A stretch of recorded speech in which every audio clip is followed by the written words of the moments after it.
온전히 하나님만 섬기세. 주님의 백성 서로 헤아려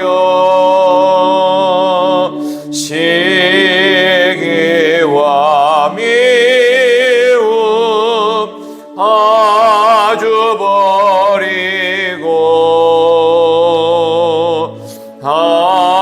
하나님 말을 홀로 섬기는 전국을 어서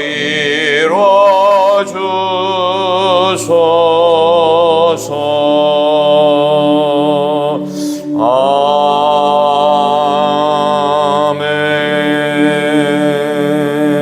아멘. 하나님의 말씀을 보겠습니다. 열왕기상 11장입니다. 구약성경 533쪽 열왕기상 11장 26절부터 끝까지 읽겠습니다. 열왕기상 11장 26절에서 마지막 43절까지입니다. 한 절씩 교독하시겠습니다. 열왕기상 11장 26절부터 솔로몬의 신하 느밧의 아들 여로보암이 또한 손을 들어 왕을 대적하였으니 이는 에브라임 족속인 스레다 사람이요 그의 어머니의 이름은 스로아이니 과부더라.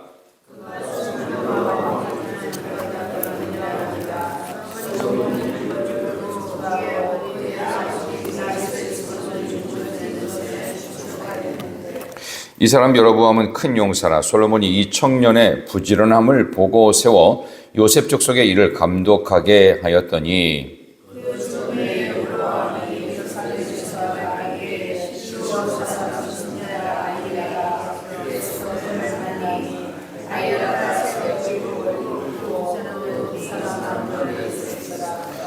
아이야가 자기가 입은 새 옷을 잡아 12조각으로 찢고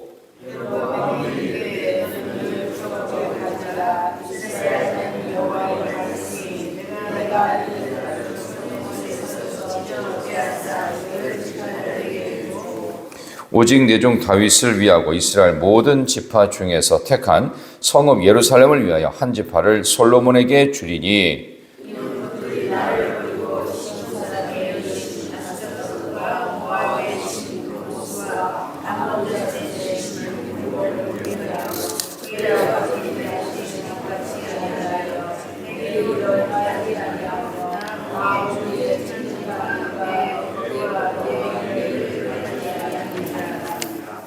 그러나 내가 택한 내 종 다윗이 내 명령과 내 법도를 지켰으므로 내가 그를 위하여 솔로몬의 생전에는 온 나라를 그의 손에서 빼앗지 아니하고 주관하게 하려니와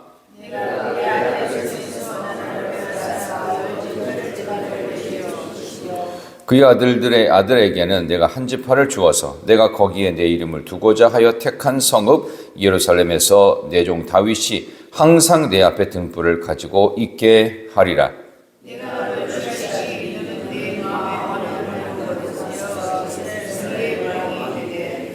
내가 만일 내가 명령한 모든 일에 순종하고 내 길로 행하며 내 눈에 합당한 일을 하며 내 종 다윗이 행함같이 내 율례와 명령을 지키면 내가 너와 함께 있어 내가 다윗을 위하여 세운 것 같이 너를 위하여 견고한 집을 세우고 이스라엘을 내게 주리라.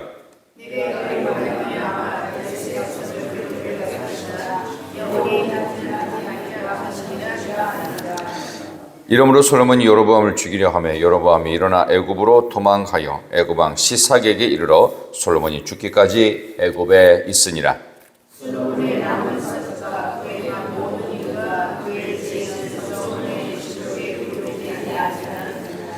솔로몬이 예루살렘에서 온 이스라엘을 다스린 날수가 40년이라. 다윗의 성읍에 장사되고 그의 아들 르호보암이 대신하여 왕이 되니라. 아멘. 잘 읽으셨습니다. 저는 오늘 주신 말씀을 가지고 내부의 대적, 내부의 대적이라는 제목으로 하나님 말씀 증거하겠습니다. 자, 이제 오늘 4월의 마지막 끝날이 되었습니다. 우리 옆에 계신 분에게 4월은 참으로 특별한 전환점이 있는 달이라는 생각도 들고, 또 저 개인적으로도 교회적으로도 새로운 시작을 알리는 그런 달이 아닐까 하는 생각으로 오늘 이 말씀이 여러분에게 큰 은혜로 다가오시기를 소망하며 옆에 계신 분에게 한번 인사하겠습니다. 4월 한 달 수고 많으셨습니다. 4월 한 달 수고 많으셨습니다.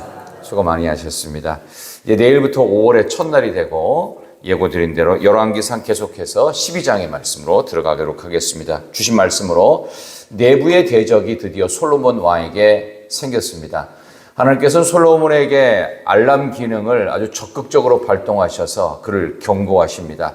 어제는 외부의 대적으로 북쪽의 르손, 남쪽에는 하닷이라고 하는 에돔족, 그리고 저 다메섹의 왕이 된 르손이라는 이제 두 사람의 이야기를 통해서 북으로 남으로 솔로몬 제국이 큰 위협에 또 외부적인 안보에 엄청난 문제가 발생되게 되었습니다. 이젠 정신을 똑바로 차리지 않으면 나라의 국경선이 무너지는 어려움 속에서 솔로몬이 정신을 차렸으면 좋을 텐데 솔로몬은 별로 반응이 없던 것 같습니다. 그리고 나서 이제는 하나님께서 또 다른 내부의 적을 그에게 경고하시기 위해서 보내시는데, 그게 바로 요셉 지파, 요셉 족속을 감독했던 여로보암이라고 하는 젊은 청년 대신입니다. 이 젊은 사람입니다. 이게 청년이라고 하는 건 결혼을 안 했다는 의미가 아니라 젊은이라는 의미로 받아들이시면 좋겠어요. 자, 어쨌든 이 여로보암이라는 사람이 큰 용사로서 이제 하나님께서 그를 도구로 사용하시는 장면이 나옵니다. 물론 악하게 쓰이게 되지요. 처음에는 선지자 아이야의 퍼포먼스를 통해서 그는 특별한 존재처럼 부각이 되었으나 참으로 흥미로운 사건처럼 보이는 내용들과 또 흥미로운 사건과 더불어 참으로 흥미로운 약속까지 하나님께서 여기 나오는 여로보암에게 하십니다. 하나님이 여로보암을 선택하셨어요. 근데 악한 도구가 된 것은 본인의 잘못입니다. 그래서 사람은 태어날 때부터 뭐 악하다 해서 옛날 우리가 뭐 사회 시간에 배웠나요? 뭐 성악설 내지는 처음부터 착하다, 성선설, 이 개념을 우리는 조금 더 성경적으로 재해석하고 정확히 이해하면 사람은 딱 두 가지로 보시면 됩니다. 전적인 타락과 전적 무능입니다. 이 두 가지가 항상 로마서에서 성경에서 이야기하는 부분입니다. 근데 원래 사람은 하나님의 형상이잖아요. 근데 전적으로 타락했는데 회복할 능력이 없어요. 전적 무능이에요. 그러니까 우리가 어떻게 되느냐? 우리는 아무것도 할 수 없는 존재이기 때문에 예수 그리스도의 보혈, 그분의 십자가 은혜가 아니면 구원에 도무지 이를 수 없는 존재라는 사실. 그래서 우리가 하나님 앞에서 감히 내가 잘났다라고 할 수가 없는 거예요. 모든 것을 이루고 업적이 있고 공로가 있고 정말 누가 봐도 많은 사람들에게 큰 칭찬과 박수받아 마땅하고 심지어는 감동적 인생을 살았음에도 불구하고 우리 하나님 앞에 고개를 숙여야 됩니다. 벼가 익으면 고개를 숙이는 것처럼 우리가 성숙할수록 믿음이 클수록 더 겸손해질 수 있어야 되는데, 처음에 사울 왕도 그랬고 여기 나오는 여로보암도 그랬고 괜찮았던 것 같아요. 시작은 괜찮았는데 시작 이후 그가 왕이 되었을 때 그게 왕으로 부름받는다는 그 이야기를 들었을 때까지만도 괜찮은데 실제로 통치를 해보니까 이게 괜찮은 권력이거든요. 아니, 절대 권력이거든요. 자기 말 한마디면 사람 한둘 죽이는 것 정도는 뭐 끄떡없는 겁니다. 그러다 보니까 사람이 이 권력의 맛을 알게 되면 그 맛을 못 입습니다. 정치인들이 몇 차례 떨어지고도 계속 정치를 하려는 이유가 바로 권력 욕구, 권력에 맛들이면 그렇게 되는 겁니다. 그래서 안 나올 것 같은 정치인들 계속 나와서 또 이번엔 총선에 되신 분도 있죠. 그런 것들이 전부 다 욕구 충족이 가능하기 때문입니다. 그 다음부터는 옛날에는 별 볼 일 없는 것처럼 저 사람은 뭐 몇 선에서 낙선해가지고 안 될 것 같아. 근데 됐단 말이에요. 그럼 갑자기 사람들이 고개를 굽신거리면서 막 청탁을 하고 마치 자기가 절대 권력자가 된 듯한 분위기로 주변에서 막 추켜 세우잖아요. 바로 이렇게 추켜 세울 때 조심해야 됩니다. 그래서 저는 늘 잘해주는 사람, 선물 많이 주는 사람, 그리고 칭찬 많이 하는 사람을 가장 무서워합니다. 이게 가장 큰 걸림돌이에요. 보십시오. 정말 그렇습니다. 그래서 제가 예전에 부목사 시절에도 늘 그런 말씀을 저를 지도하신 목사님이 하셨어요. 잘해주는 사람 조심해야 돼.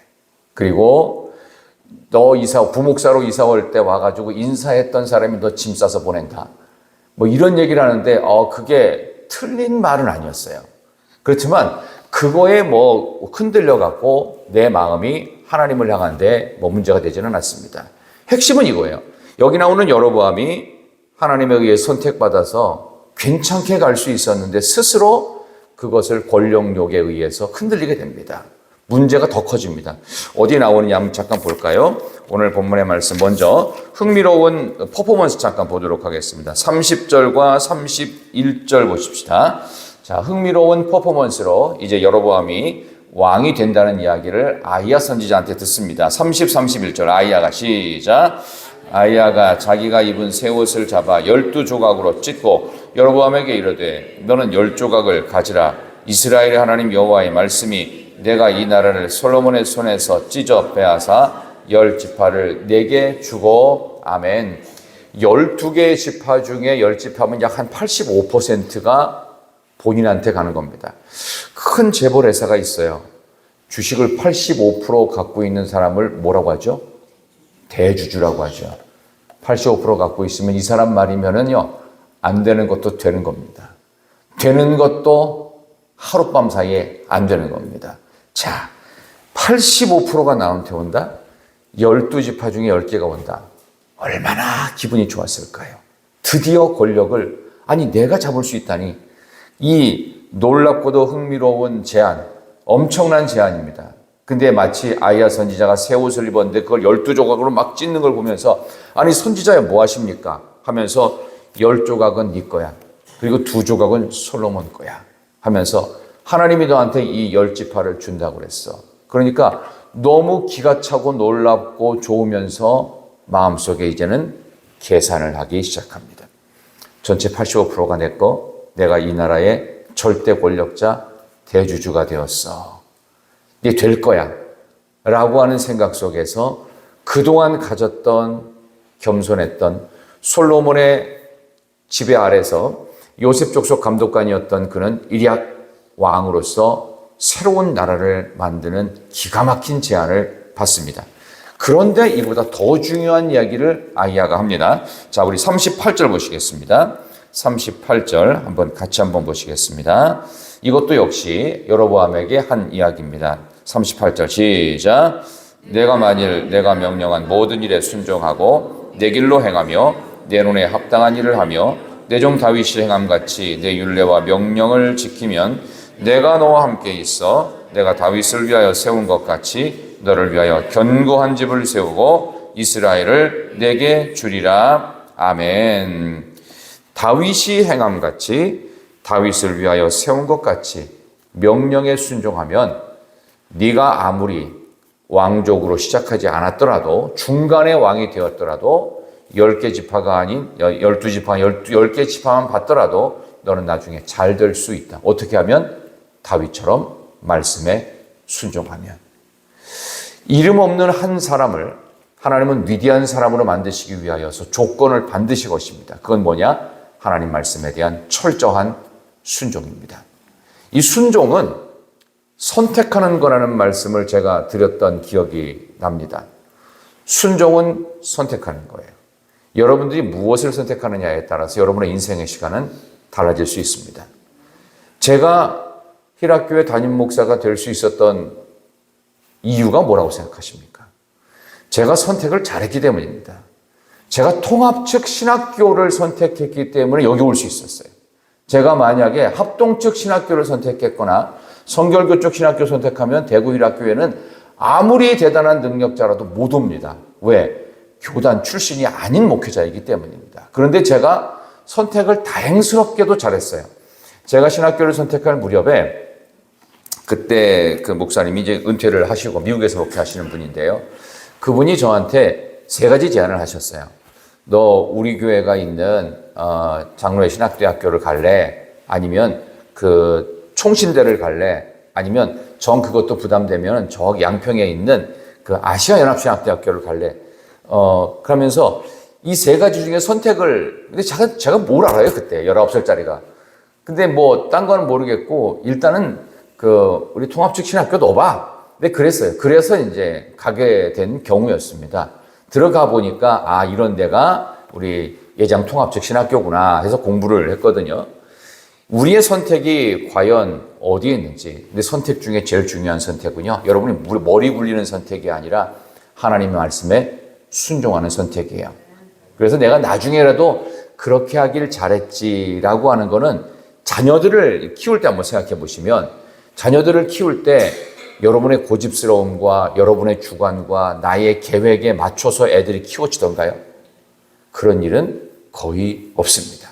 그러니까 안 되는 거예요, 그거는. 왜냐하면 하나님의 계획이 따로 있어요. 나의 계획을 초월하고 능가하는 하나님의 절대적인 계획이 있어서 그거를 하나님의 시간표와 하나님의 계획이에요. 근데 우리는 하나님께 순종한다고 하면서 절대로 존중이 안 되는 부분, 인정이 안 되는 부분이 하나님의 느린 시간표, 하나님의 이해할 수 없는 계획, 이거에는 우리는 리스펙트를 안 해요. 왜? 내 계획표가 있고 내 방식의 시간표가 따로 있어요. 그러니까 이대로 하라는 거예요. 하나님이 안 하면 난 삐지겠다는 거예요. 너 교회 안 나오겠다는 거예요. 그리고 나는 순종 못 하겠다는 거예요. 그러니까 여로보암처럼 망하는 거예요. 여로보암의 나라는 참으로 안타깝게도 엉망이 되었고, 하나님께 직접 받은 이 순종의 명령에 대해서 단 한 차례도 순종했던 왕이 없었습니다. 19명의 왕이 전부 다 우상숭배만 하다가 결국 아수르에 의해서 조기 멸망하는 나라의 비운을 겪게 됩니다.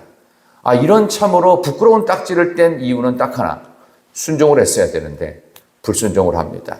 말씀드린 대로 하나님의 시간표와 하나님의 계획을 존중하셔야 됩니다. 그걸 위해서 하나님은 교회 공동체를 통하여 신앙 공동체를 통해서 순종하는 훈련을 배우게 하십니다. 그 첫 번째 순종이 뭔지 아십니까? 부흥하는 교회, 잘 되는 교회의 가장 큰 특징. 이거는 제가 주장하는 것이 아니라 저는 짐작만 하는데 빅데이터를 통해서 정확한 한국교회 통계를 낸 분들이 있어요. 목회데이터 연구소라고. 거기서 했던 통계에 의하면 잘 되는 교회, 분위기가 좋은 교회, 은혜로운 교회, 부흥하는 교회 특징은 1번, 무조건 목회자의 말에 순종한다는 겁니다. 목회자가 능력 있거나 잘났거나 괜찮거나 뭐 잘생겼거나 이것 때문에 순종하는 게 아니에요. 하나님이 세운 종이라는 것을 갖고 눈에 보이는 사람도 존중 못하고 순종 못하면서 눈에 보이지 않는 하나님께 순종하고 존중한다. 시대정신이고 합리성이고 상식입니다. 이 세속주의를 깨는 교회만이 부흥할 줄 믿습니다. 여기 나오는 이 여로보암이 왕이 될 거 아니에요. 정말 왕이 됩니다. 그 이후로 18명의 왕이 되는 북이스라엘 10개 지파의 강대한 나라가 됩니다. 근데 왕이 되면서부터 안타깝게도 이 말씀대로 안 해요. 다윗처럼 행하지도 않고 다윗을 위해서 세운 언약도 하나도 이루어질 수 없는 분위기로 스스로 망쳐버립니다. 우리의 선택이 어디 있어야 될까요? 두렵고 떨리는 마음으로 너희 구원을 이루라고 사도 바울이 끊임없이 말하고 있습니다. 우리가 하나님 앞에서는 겸허함이 있는데 늘 저는 그랬으면 좋겠다는 생각이 듭니다. 우리 인생에는 어제 말씀처럼 외부적인 대적들이 우리를 괴롭힐 때가 있습니다. 근데 이 외부적인 대적은요, 모두가 힘들기 때문에 경계를 하고 조심합니다. 근데 내부의 대적은 그렇게 크게 생각하지 않을 때가 많습니다. 왜냐하면 괜찮겠지 뭐, 내가 언젠가는 잘할 수 있지. 그렇지 않습니다. 언젠가 잘하는 게 아니라 지금 안 하면 언젠가도 못하고 지금의 기회를 놓치면 언젠가의 기회도 또 놓치게 됩니다. 그래서 제일 좋은 은혜의 시간, 제일 좋은 기쁨의 시간은 바로 지금 여기 now and here입니다. 여러분이 지금 이 자리에서 기도하고 받은 은혜에 대해서 결단하고 내가 이렇게 살아야 되겠다 라고 하면 하나님께서 여러분의 삶을 그렇게 바꾸실 줄로 믿습니다. 여기서 아마 여로보암은 이 38절의 놀라운 약속을 듣고 그래 좋은 제안이고 이것도 그럴듯하다 하면서 참고를 했을 것입니다. 참고할 뿐이지 순종할 마음은 없었을 것입니다. 일단 내가 왕이 되고 나서 여차하면 필요하면 액세서리처럼 하나님의 말씀을 뭐 다윗 왕처럼 듣든지 말든지 그건 왕이 된 내가 결정한다. 아마 이런 생각을 했을 가능성이 가장 높습니다. 그 이후에 오늘 열왕기상 11장은 솔로몬 왕의 죽음으로 끝을 맺습니다. 솔로몬이라는 기록이 별로 없어요. 기록이 별로 없다는 얘기는 솔로몬에 대해서 이제 더 이상 이야기할 가치가 없다라고 성경은 평가한 겁니다. 물론 역대상하를 보면은 거기에는 이제 유다 민족을 중심으로 한 남유다 역사만 기록했기 때문에 솔로몬의 이야기가 조금 더 나오기를 합니다만은 솔로몬을 다윗과 끊임없이 비교해서 하나님 앞에 한결같지 못한 모습, 그리고 전무후무한 다윗 왕이 아니라 하나님 앞에서 참으로 안타까운 솔로몬. 그러면 솔로몬을 평가할 때 늘 아버지와 비교하면서 아버지 덕에 40년이라도 왕위를 유지했던, 그냥 겨우 명맥만 유지했던 왕으로 안타깝게 기록이 되어 있습니다. 물론 솔로몬은 위대한 왕이고 지혜로운 왕은 맞습니다. 그러나 그의 마음은 반쪽짜리였다. 그러니까 우리가 무엇을 따라가야 될까요? 우리는 다시 한번 38절에 나온 것처럼 내 종 다윗이 행함같이, 다윗을 위하여 세운 것 같이 다윗의 순종, 또 다윗에게 주셨던 그 약속에 대한 철저한 이행을 통하여 하나님의 아름다운 교회를 여러분의 삶 속에서 믿음의 성전으로 지어가고 만들어 가시기를 진심으로 축원합니다. 우리가 믿음으로 선다는 것은 대단히 큰 의미가 있습니다. 제가 참으로 놀랍게도, 참으로 감사하고 특별하게도 흥미로운 일들이 하나 있었는데요. 오래된 이야기입니다. 제가 신학대학원을 다닐 때였는데 그때 마침 영락교회 한경직 목사님이 돌아가셨어요.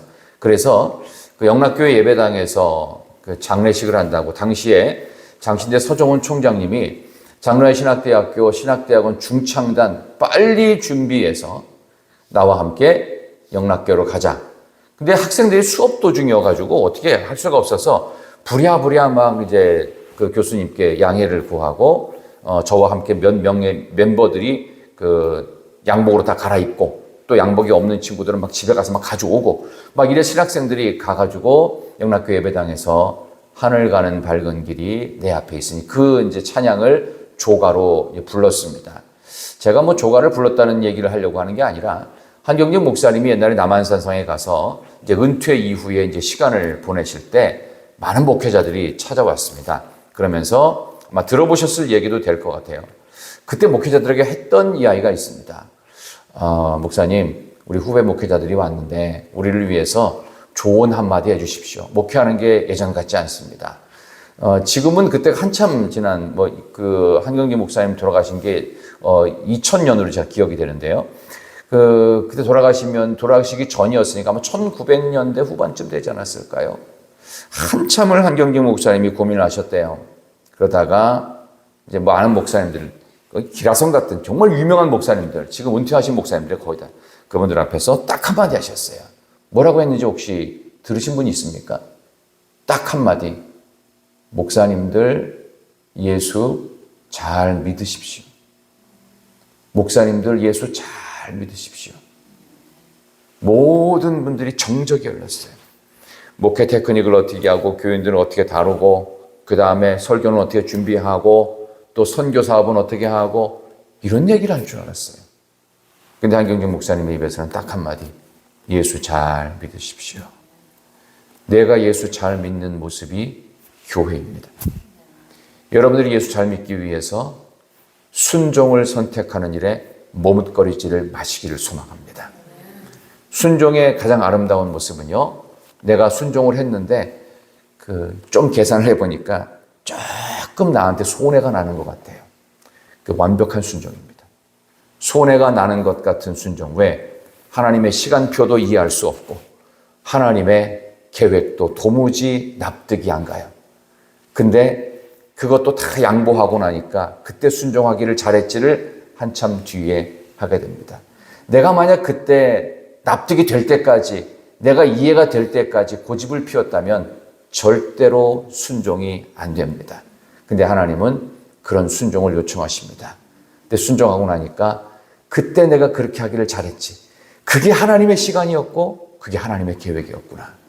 오늘 여로보암의 이런 모습을 통해 더 크게 솔로보암의 안타까운 마지막을 통해 우리는 반면교사의 메시지로 삼아서 오늘도 내일도 하나님 앞에서 순종의 길을 마음껏 거침없이 걸어가는 여러분 되시기를 진심으로 축원합니다. 하나님 아버지 감사합니다. 우리 사랑하는 희락의 성도님들, 오늘 이렇게 귀한 새벽을 깨웁니다. 4월 한 달을 보내는 마지막 새벽 시간입니다. 이 귀한 새벽 시간에 솔로몬의 안타까운 마지막의 모습, 그러나 다윗처럼 행하고 순종하고 하나님의 계획과 하나님의 시간표에 순응하고 나갈 때 주시겠다는 복을 스스로 차버린 여로보암의 모습을 통하여 우리가 하나님께 얼마나 순종하는지를 돌아보는 귀한 4월의 마지막이 되게 하여 주시옵소서. 새로운 5월의 시간이 펼쳐질 텐데 하나님의 은혜 안에서 우리의 모습이 영적으로 잘 매듭지어지는 귀한 4월 되게 하여 주시옵소서. 질병으로 고통받는 모든 이들을 우리 하나님 치유하여 주시옵소서. 출타한 가정 가운데도 은혜를 더해 주시고 잘 돌아오도록 인도하여 주시옵소서. 아버지 하나님, 상처받은 이 낙심한 모든 이들, 아직도 신앙의 불분명한 삶 속에서 헷갈리고 있는 모든 이들에게 하나님이 주시는 은혜의 삶이 회복되는 놀랍고도 귀한 하루 되게 해주시기를, 응답 주시기를 예수님의 이름으로 기도드리옵나이다. 아멘. 하늘에 계신 우리 아버지의 이름을